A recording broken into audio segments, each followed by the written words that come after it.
Hello students, तो आज का जो हमारा वीडियो है उसका टॉपिक है conditions for congruency of triangle. Second condition जो है, सेकंड रूल है वो हम करेंगे।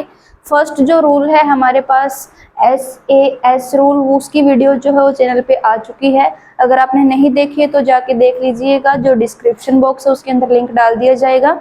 ठीक है, तो यहाँ पे अब हम करेंगे सेकंड रूल जो है ASA रूल। यानी ASA रूल को हम कैसे यूज करते हैं to prove the two triangles congruent. ठीक है, कोई भी हमारे पास दो ट्रायंगल्स हैं तो उनको कॉन्ग्रुएंट प्रूव करने के लिए ASA रूल कैसे यूज करते हैं हम, तो इसका मीनिंग क्या है वो हम समझेंगे। तो ASA rule means angle side angle rule. इसके अंदर करना क्या है, हमें कोई भी दो गिवन ट्रायंगल्स जो हैं जिनको हमें कॉन्ग्रुएंट प्रूव करना है, तो उसकी दो कोरस्पॉन्डिंग एंगल्स को और एक कोरस्पॉन्डिंग साइड को अगर हम इक्वल प्रूव कर देंगे तो उस टाइम क्या हो जाएगी, वो दोनों ट्रायंगल कॉन्ग्रुएंट हो जाएंगी। तो ये जो है रूल यही स्टेट करता है। यानी इस रूल के अकॉर्डिंग हमें दो कोरस्पॉन्डिंग एंगल और एक साइड जो है उसको इक्वल प्रूव करना होता है ताकि हम दो ट्रायंगल्स को कॉन्ग्रुएंट बता सकें। ठीक है, तो इसको करने के लिए, इसका जो यूज है उसको सीखने के लिए हमने एग्जाम्पल यहाँ पे ले लिया है। तो एग्जाम्पल है, स्टेटमेंट क्या है हमारे पास, line segment AB is parallel to another line segment CD, O is the midpoint of AD, show that triangle AOB is congruent to triangle DOC and second है O is also a midpoint of BC। तो ये हमारे पास statement है कि अगर हमारे पास एक जो लाइन सेगमेंट AB है जो कि पैरेलल है दूसरे लाइन सेगमेंट CD के, और जो O है वो AD का मिड पॉइंट है, देन हमें ये दो कंडीशन जो है प्रूव करनी है। तो सबसे पहले जो भी चीज गिवन है उसको यूज करके हम एक जो फिगर है वो बना लेते हैं। तो सबसे पहले हमारे पास क्या है, एक लाइन सेगमेंट है AB हम ऐसे एक लाइन सेगमेंट ले लेते हैं A और B। ये हमारे पास क्या है, एक लाइन सेगमेंट है। अब क्या करना है, दूसरा लाइन सेगमेंट हम ले लेते हैं CD, this is C and D। अब क्या करना है, अब हमारे पास एक लाइन होनी चाहिए AD, क्योंकि तभी उसका मिड पॉइंट हम लेंगे। तो ये क्या है, AD हम एक लाइन लेंगे तो A और D को मिला देंगे।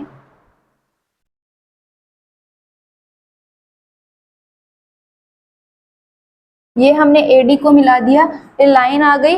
अब हमारे पास इसके ऊपर क्या होगा, एक मिड पॉइंट होगा O। तो इसके लिए हम BC को भी मिला लेते हैं, क्योंकि यहाँ पे BC भी हमें चाहिए होगी कि जो BC है उसका भी मिड पॉइंट क्या है O, ये हमें प्रूव करना है। तो BC को भी हम मिला लेते हैं।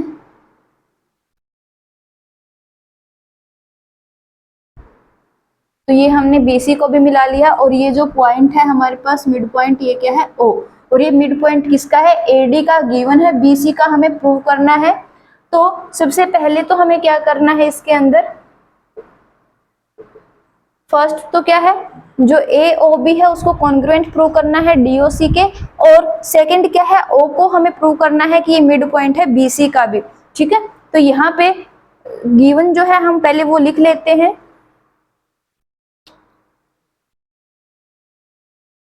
तो गिवन क्या क्या है हमारे पास, AB is parallel to CD।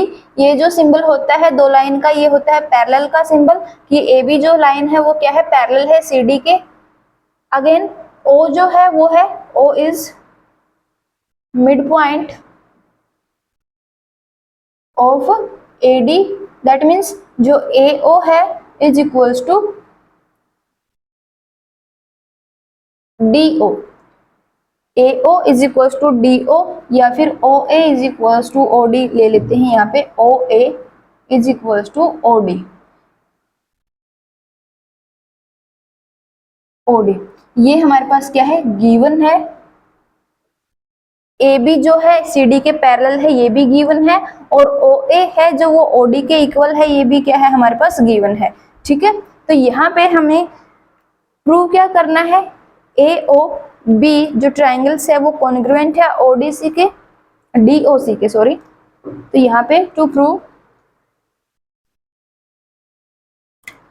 Prove हम लिख लेते हैं, टू प्रूव क्या प्रूव करना है कि जो ट्रायंगल ओ बी है is congruent to triangle D O C. ये हमें यहाँ पे प्रूव करना है। तो यहाँ पे इसको प्रूव करेंगे हम। तो इन triangles A O B and triangle D O C, इन triangle A O B and triangle D O C जो है, अब देखो यहाँ पे ए ओ जो है वो इक्वल है ओ डी के, जो ए ओ है वो किसके इक्वल है, ओ डी के, या इसी सीक्वेंस में इसी ऑर्डर में इसको लिख लेते हैं कि जो ए ओ है वो क्या है, डी ओ के इक्वल है, ताकि इसके अकॉर्डिंग हमारे जो सीक्वेंस बन सके कि ए ओ है वो डी ओ के इक्वल है।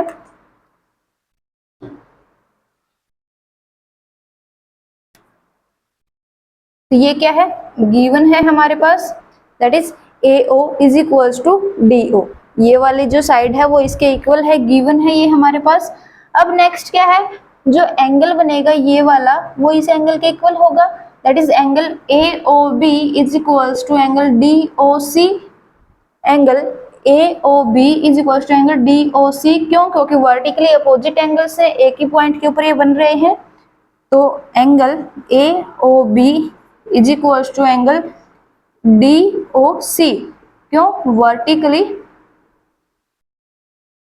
Opposite angles. ये कंडीशन लिखनी जरूरी है साइड में कि क्यों ये हमने इक्वल प्रूव किए हैं, तो ये लिखना काफी इंपॉर्टेंट है। नेक्स्ट क्या है, अब देखो यहाँ पे ए बी क्या है हमारे पास, ए बी जो लाइन है वो पैरेलल है सी डी के, गिवन है ये भी हमारे पास, A B is parallel to C D. And जो ए डी है वो क्या है, एक ट्रांसवर्सल लाइन है, इन दोनों को जो पैरेलल लाइंस को कट करती हुई इंटरसेक्टिंग लाइन है ए डी, जो कि एंगल बना रही है ओ ए बी और ओ डी सी। ये एंगल्स बना रही है कहाँ कहाँ पे, ए बी लाइन के ऊपर और सी डी लाइन के ऊपर रिस्पेक्टिवली। तो ये क्या होंगे, इक्वल होंगे क्योंकि ऑल्टरनेट इंटीरियर एंगल्स है। तो angle O A B is equals to angle O D C, यानी ए पॉइंट के ऊपर जो एंगल बना वो किसके के बराबर है, डी पॉइंट पे जो एंगल बना, ठीक है। ओ पॉइंट पे जो एंगल बन रहा था वो ओ के इक्वल है। तो यहाँ पे एंगल ओ ए बी, यानी यहाँ पे जो एंगल बन रहा है is equals to angle O D C, इस एंगल के, और ये वाला एंगल इक्वल है इस एंगल के, ठीक है। तो यहाँ पे O A B is equals to O D C. तो यहाँ पे क्यों है ये ऑल्टरनेट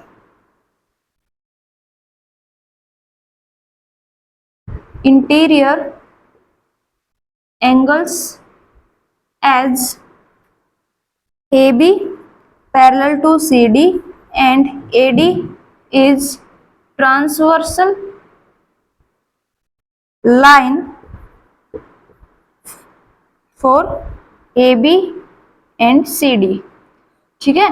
तो यहाँ पे जो एंगल OAB है वो हो गया एंगल ODC के इक्वल, क्योंकि ऑल्टरनेट इंटीरियर एंगल्स है, क्यों, क्योंकि दो पैरेलल लाइंस के बीच में एक ट्रांसवर्सल लाइन है और ये लाइन इन दोनों पैरेलल लाइन के साथ जो एंगल बना रही है अंदर की साइड वो इक्वल होंगे, क्यों, क्योंकि ये क्या है, alternate interior angles. Lines and angle की प्रॉपर्टी है ये कि अगर दो पैरेलल लाइन के बीच में एक इंटरसेक्टिंग लाइन जो है ड्रॉ करेंगे तो जो लाइन है उन दोनों पैरेलल लाइंस के साथ जो एंगल बनाएंगे वो आपस में इक्वल होंगे, अपोजिट साइड वाले अंदर वाले के इक्वल और बाहर वाले के इक्वल।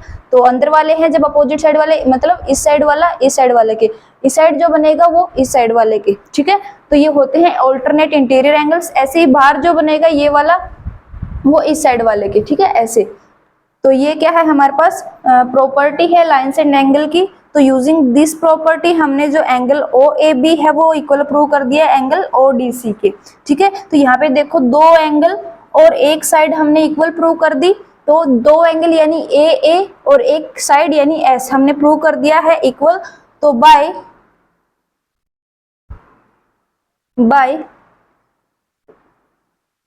यहाँ पे लिख देते हैं बाय ए रूल, जो एंगल साइड एंगल रूल है उसके अकॉर्डिंग क्या हो गया, ट्राइंगल AOB जो है वो कॉन्ग्रुएंट हो गई ट्राइंगल DOC के। और यही हमने क्या करना था, प्रूव करना था कि ट्राइंगल AOB है जो वो कॉन्ग्रुएंट है ट्राइंगल DOC के। और इसके लिए हमने रूल कौन सा यूज किया, ASA रूल। तो ऐसे हम ASA रूल यूज करके अगर दो एंगल और एक साइड को इक्वल दिखा देंगे दो ट्राइंगल्स के, तो वो क्या है हमारे पास, तो वो कॉन्ग्रुएंट हो जाएंगी। ये है हमारा सेकंड रूल। तो ये हमने जो फर्स्ट वाली कंडीशन थी प्रूव करनी थी कि जो AOB है वो कॉन्ग्रुएंट है ट्राइंगल DOC के, तो ये हमने प्रूव कर दी। अब नेक्स्ट जो कंडीशन हमें प्रूव करनी है वो क्या है, सेकंड कंडीशन जो प्रूव करनी है वो है O is the mid point of BC। अगर देखो O जो है वो मिड पॉइंट होगा BC का, दैट मीन्स क्या है, ये BC को दो इक्वल पार्ट्स में डिवाइड करेगा। तो इसमें क्या हो जाएगा, जो OB है वो इक्वल हो जाएगा OC के। अगर O जो है वो BC का मिड पॉइंट है, मिड पॉइंट का मतलब बीच में है वो पॉइंट, अगर बीच में है तो यानी दो इक्वल पार्ट्स में उसको डिवाइड करेगा। तो दो इक्वल पार्ट्स कौन से बनेंगे, OB और OC। तो OB इक्वल्स टू OC हमें प्रूव करना है। तो अगर हमने OB is equals to OC prove कर दिया तो क्या हो जाएगा, ये इससे प्रूव हो जाएगा कि O जो है वो क्या है, मिड पॉइंट है BC का भी। तो यहाँ पे as triangle AOB is congruent to triangle DOC, then by CPCT rule, यानी corresponding parts of corresponding triangles will be equal if the triangles are congruent। तो ये हमारे पास CPCT रूल बोलता है कि अगर दो ट्राइंगल्स क्या है, कॉन्ग्रुएंट है, देन कोरस्पॉन्डिंग पार्ट क्या होंगे, उनके इक्वल होंगे दोनों कोरस्पॉन्डिंग ट्राइंगल्स के। तो ये CPCT रूल है। तो अगर जो ये वाली ट्राइंगल AOB है वो कॉन्ग्रुएंट है दिस ट्राइंगल DOC के, तो यहाँ पे AO इक्वल्स टू क्या है, DO है। AO is equals to DO given था ये वाली चीज, क्योंकि O मिड पॉइंट है AD के। ये एंगल्स हमने इक्वल प्रूव कर दिए, तो ये क्या हो गई, कॉन्ग्रुएंट हो गई। तो यहाँ पे AO is equals to DO, next दो पॉइंट को ज्वाइन करेंगे तो क्या बनेगी, OB, इसकी बनेगी तो OC, वो भी इक्वल होंगे, यानी OB will be equal to OC। That means OB is equals to OC। And similarly अगर फर्स्ट वाले पॉइंट को थर्ड वाले से मिलाएंगे, इसके फर्स्ट वाले से थर्ड वाला, तो ये बनेगा AB और ये बनेगा DC। तो AB is equals to DC। तो बाय CPCT रूल क्या हो गया, ये साइड इसके इक्वल तो गिवन ही थी, तो ये साइड इसके इक्वल हो गई, ये साइड इसके इक्वल हो गई, और ये एंगल इसके इक्वल हो जाएगा। ठीक है, क्योंकि यही हमारा CPCT रूल बोलता है। तो क्या है, OB is equals to OC हो गई, यही हमने प्रूव करना था। तो हेंस